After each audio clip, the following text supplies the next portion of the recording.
Rajamahendravaram పసుపుమయమైంది. Telugu Desam party చేపట్టిన Jai Ho BC సభకు రాష్ట్రం నలుమూలల నుంచి నాయకులు, కార్యకర్తలు భారీ సంఖ్యలో తరలివచ్చారు.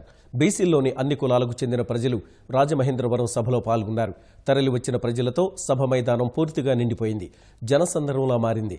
వెనుకబడిన వర్గాల సంక్షేమానికి తెలుగుదేశం ఇచ్చే ప్రాధాన్యతను చాటి చెప్పడమే లక్ష్యంగా జైహో బీసీ సభ నిర్వహించారు. జైహో బీసీ బ్యాక్వర్డ్ క్లాసెస్ కాదు, బ్యాక్ బోన్ క్లాసెస్, దేశంలో సగం తెలుగుదేశంతో మనం అన్న నినాదాలతో మైదానం దద్దరిల్లింది.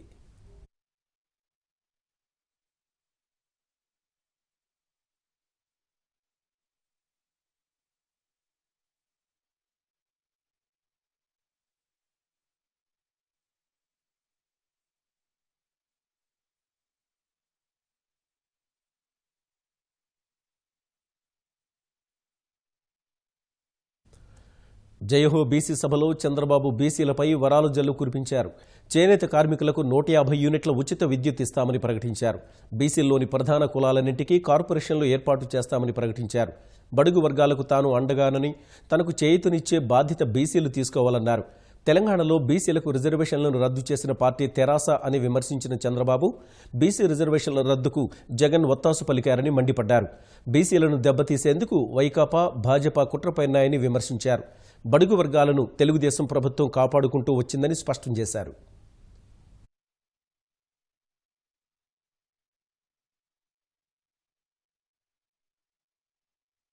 విదేశీ విద్య ఒక్కొక్కరికి 10 లక్షల రూపాయలు ఇస్తున్నాం.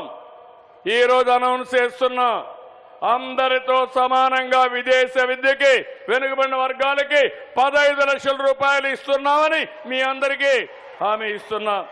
చేనేత కార్మికులు ఉన్నారు, నేను ఒకటి హామీ ఇస్తున్నా. చేనేత కార్మికులకు న్యాయం చేశాం. 111 కోట్ల రూపాయలు రుణమాఫీ చేశాం. 100 యూనిట్లు కరెంటు ఉచితంగా ఇచ్చాం. ఈ రోజు మీ అందరి సమక్షంలో అనౌన్స్ చేస్తున్నాను, 100 యూనిట్ల నుంచి 150 యూనిట్లు కరెంటు ఉచితంగా ఇస్తామని చేనేత కార్మికులకు హామీ ఇస్తున్నాను. ఒక నెలలో యార్ని చూస్తే 1000 రూపాయలు ఇచ్చేవాళ్ళం, దాన్ని 2000 రూపాయలకు పెంచుతున్నానని ఈ సందర్భంగా మీ అందరికీ హామీ ఇస్తున్నా. రజక, నాయి బ్రాహ్మణ్, వడ్డెర, సగర, ఉప్పర, కృష్ణ బలిజ, అందులోనే పూసల, వాల్మీకి, బోయ, భట్రాజ, కుమ్మరి, ఇవన్నీ కూడా ఫెడరేషన్ని కార్పొరేషన్లుగా ఏర్పాటు చేస్తున్నానని మీకు హామీ ఇస్తున్నా. రెడ్డి బలిజ, గౌడ, ఈడిగా వీళ్ళందరూ కూడా ఒక కార్పొరేషన్ కావాలని అడుగుతున్నారు. శ్రీశైన కూడా ఈరోజు ఈస్ట్ గోదావరి, వెస్ట్ గోదావరి జిల్లాలో శెట్టి బలిజలు ఎక్కువగా ఉన్నారు. ఇంకో పక్కన రాష్ట్రం అంతా ఈడిగా ఉన్నారు. ఇంకో పక్కన శ్రీశైన కూడా పెద్ద ఎత్తునున్నారు. అందుకని గౌడ కూడా ఉన్నారు. వీళ్ళందరినీ దృష్టిలో పెట్టుకొని వీరికి ప్రత్యేకంగా ఒక కార్పొరేషన్ ని అనౌన్స్ చేస్తున్నానని చెప్పి కూడా మీకు తెలియజేస్తున్నా. ఇంకో పక్కన విశ్వ బ్రాహ్మణ్ కార్పొరేషను, మేదర కార్పొరేషను, వడ్డెర కార్పొరేషన్లు ఇవన్నీ కూడా 3 ఉన్నాయి. ఆ 3 కార్పొరేషన్లకు కూడా శ్రీకారం చుడతామని మరొక్కసారి ఈ సభలో అనౌన్స్ చేస్తున్నాను. యాదవాస్ ఉన్నారు, రాష్ట్రంలో పెద్ద జనాభా ఉన్నారు. అందుకనే ఈరోజు యాదవులందరికీ ఒక ప్రత్యేకమైన కార్పొరేషన్ ఏర్పాటు చేస్తున్నాం. కురబు కూడా అడిగారు, మాకు కూడా ఒక కార్పొరేషన్ కావాలని అడిగారు.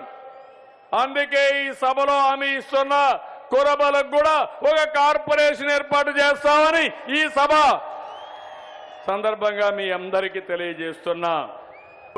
అన్ని గొర్రెలకు ఇన్సూరెన్స్ చేసి పూర్తిగా ప్రీమియం గవర్నమెంటే కడతామని ఈ సభలో అనౌన్స్ చేస్తున్నాను. మత్స్యకారులు ఉన్నారు, ఎప్పుడు మత్స్యకారులు తెలుగుదేశం పార్టీ వారి కోసం ఒక ప్రత్యేకమైన కార్పొరేషన్ ని ఏర్పాటు చేస్తున్నానని ఈ సభలో అనౌన్స్ చేస్తున్నా. అగ్నికుల క్షత్రియుల్ని ఎస్టీలో చేర్చడానికి మనం ఒక కమిషన్ వేశాం. తొందరలో ఆ రిపోర్ట్ వస్తుంది. వస్తానే ఢిల్లీకి కూడా పంపిస్తామని మరొక్కసారి ఈ సభలో మీ అందరికీ హామీ ఇస్తున్నాను. తూర్పు కాపున్నారు. వీళ్ళు వ్యవసాయం తప్ప వేరే పని లేదు. అందుకే నేను ఆలోచించాను, తూర్పు కాపులకు కూడా ఏమేం పనులు కావాలనో చేయడానికి ఒక ప్రత్యేకమైన కార్పొరేషన్ వేసి జనాభా దామాషా ప్రకారం వాళ్ళ పేదరికాన్ని దృష్టిలో పెట్టుకొని వాళ్లకు నిధులు కేటాయిస్తానని గట్టిగా చప్పట్లు కొట్టి అభినందించాల్సిన అవసరం ఉంది. వీళ్ళు కాకుండా కొప్పుల ఎల్లమ్మ కూడా ఉన్నారు. కొప్పుల ఎల్లమ్మలకి ప్రత్యేకమైన కార్పొరేషన్ వేస్తున్నామని ఈ సభ సందర్భంగా అనౌన్స్ చేస్తున్నాను. ఈరోజు చేనేతకు ఆదరణ కరువైంది. మొన్నే ఇన్సూరెన్స్ కూడా ఇచ్చాను. ఎంత ఇచ్చినా తక్కువ అవుతుంది. ఈరోజు ఆప్కో ఉంది, అయినా కూడా ఒక కార్పొరేషన్ కావాలని గట్టిగా అడిగారు. వారి కోసం ఒక కార్పొరేషన్ ఏర్పాటు చేస్తున్నానని ఈ సభా సందర్భంగా మీకు తెలియజేస్తున్నా. ఇది కాకుండా ఇంకొక పక్క ఎవరైతే రాష్ట్రంలో పెద్ద ఎత్తున కళింగ పాపులేషన్ ఉంది, 3 జిల్లాల్లో ఉంది, వాళ్ళకు కూడా సమస్యలున్నాయి. అందుకే కళింగలకు కూడా ఒక కార్పొరేషన్ వేసి జనాభా దామాషా ప్రకారం వాళ్ళను కూడా ఆదుకుంటామని మీకు విజ్ఞప్తి చేస్తున్నా.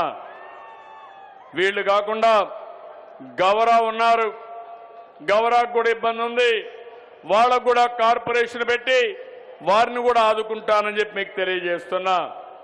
ఇంకో పక్క గాండ్ల కమ్యూనిటీ ఉంది. వాళ్ళకు కూడా ఇబ్బందులు ఉన్నాయి. ఆ ఇబ్బందులుండి గాండ్లకు కూడా ఒక కార్పొరేషన్ వేసి వారిని కూడా ఆదుకుంటామని చెప్పి నేను మీకు తెలియజేస్తున్నాను.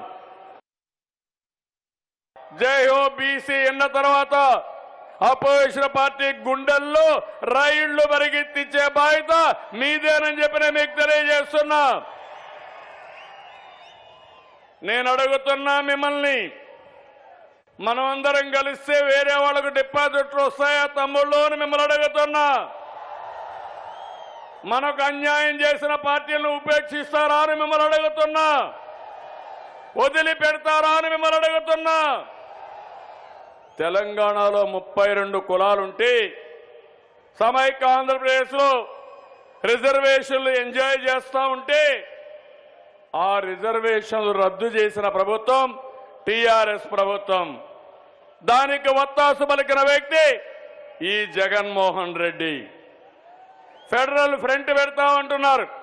నేను అడుగుతున్నా, మీ ఫెడరల్ ఫ్రంట్ పెట్టే లోపల, మీరు కలిసే లోపల మా బీసీల్ని హైదరాబాద్లో తెలంగాణలో ఎందుకు ఓసీలు చేశారో చెప్పి తర్వాత మాట్లాడమని అడుగుతున్నా. నా సోదరులు ఎవరైతే తెలంగాణలో ఉన్నారో, సమైక్య ఆంధ్రప్రదేశ్కి అక్కడికి వెళ్ళారో, అక్కడ ఉంటే ఇన్ని సంవత్సరాలు రిజర్వేషన్లు ఇచ్చి ఈరోజు రాష్ట్రం విడిపోయిందని మన వాళ్ళకి అన్యాయం చేసే పరిస్థితి వస్తే మన మీద బాధ్యత లేదా తమ్ముళ్ళు అని మిమ్మల్ని అడుగుతున్నా. ఇవ్వాలా లేదా అని మిమ్మల్ని అడుగుతున్నా.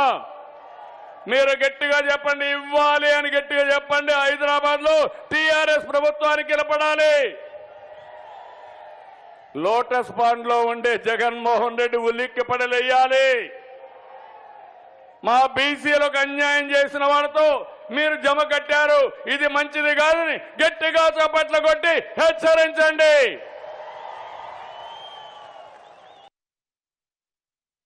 పూలే స్మారక భవనాన్ని, ఉద్యానవనాన్ని మన అమరావతిలో 10-15 ఎకరాల్లో పెట్టి అక్కడ అన్ని బీసీ భవనాలు పెట్టి మీకు తగిన ప్రాతినిధ్యం ఇచ్చి నాయకుల్ని గౌరవించే బాధ్యత ఈ ప్రభుత్వం తీసుకుంటామని మీ అందరికీ హామీ ఇస్తున్నాను. ఎస్సీ ఎస్టీలకు సబ్ ప్లాన్ ఉంది. అదే తరహాలో మా బీసీలకి ఒక సబ్ ప్లాన్ తీసుకొచ్చి చట్టబద్ధత కల్పించే బాధ్యత ఈ ప్రభుత్వానిది.